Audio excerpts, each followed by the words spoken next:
वह तुम्हारे पास रहेगा तो मुझे कोई फिक्र नहीं होगी। तरुण की खबर सुनकर मैं बहुत खुश हो गई, पर अब मुझे अपने पति से इजाज़त लेने की ज़रूरत थी।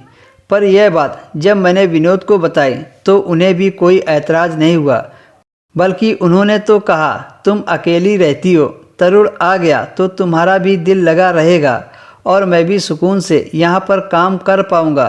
जब मुझे पति की तरफ से इजाज़त मिल गई तो यह बात मैंने अपनी बहन को बताई तो वह भी खुश हो गई। अगले 2 दिनों में तरुण हमारे साथ रहने आ गया। तरुण के आ जाने से मुझे घर में अच्छा लगने लगा था, नहीं तो पति के जाने के बाद यह पूरा घर मुझे काटने को दौड़ता था। तरुण बहुत अच्छा लड़का था, वह मेरा बहुत ख्याल रखता था। कभी कभी जब मेरी तबीयत खराब हो जाती थी तो कहता था कि तुम्हें काम करने की कोई ज़रूरत नहीं है, तुम आराम करो और घर का सारा काम मैं कर लेता हूँ।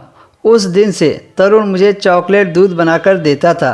मैं दूध पीती और सो जाती थी, और जब सुबह सोकर उठती थी तो मुझे बहुत सुकून मिलता था। तरुण की तारीफ़ करते हुए कहती, तरुण तुम बहुत अच्छा दूध बनाते हो, मुझे बहुत अच्छी नींद आती है और सुबह को मुझे फ्रेशनेस महसूस होता है।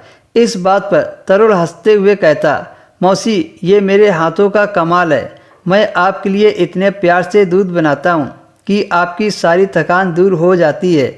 उसके इस बात पर मैं हंसते हुए कहती, अच्छी बात है, तुम्हारी शादी जिससे होगी वह बहुत खुश नसीब होगी, क्योंकि तुम उसका बहुत ख्याल रखोगे। ऐसी बातों से हम दोनों हंसने लगते थे।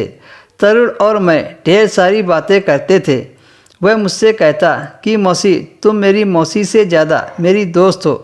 एक दिन अचानक मेरे पेट में दर्द होने लगा। तरुण घर पर नहीं था, इसलिए मुझे अकेले ही डॉक्टर के पास जाना पड़ा। पर डॉक्टर के पास जो बात मुझे पता चली उसे सुनकर मेरे होश उड़ गए। मुझे कुछ समझ में नहीं आ रहा था कि ऐसा कैसे हो गया। डॉक्टर ने बताया कि तुम प्रेग्नेंट हो। डॉक्टर के मुंह से प्रेगनेंसी की खबर सुनकर मैं हक्का बक्का सी रह गई। आखिर ये सब कैसे हो सकता है? मैंने डॉक्टर से कहा, आपको कोई गलतफहमी हुई है, मैं प्रेग्नेंट कैसे हो सकती हूँ? मेरा पति तो पिछले 4 महीने से विदेश में है। तभी मुझे ख्याल आया कि तरुण रात में मुझे।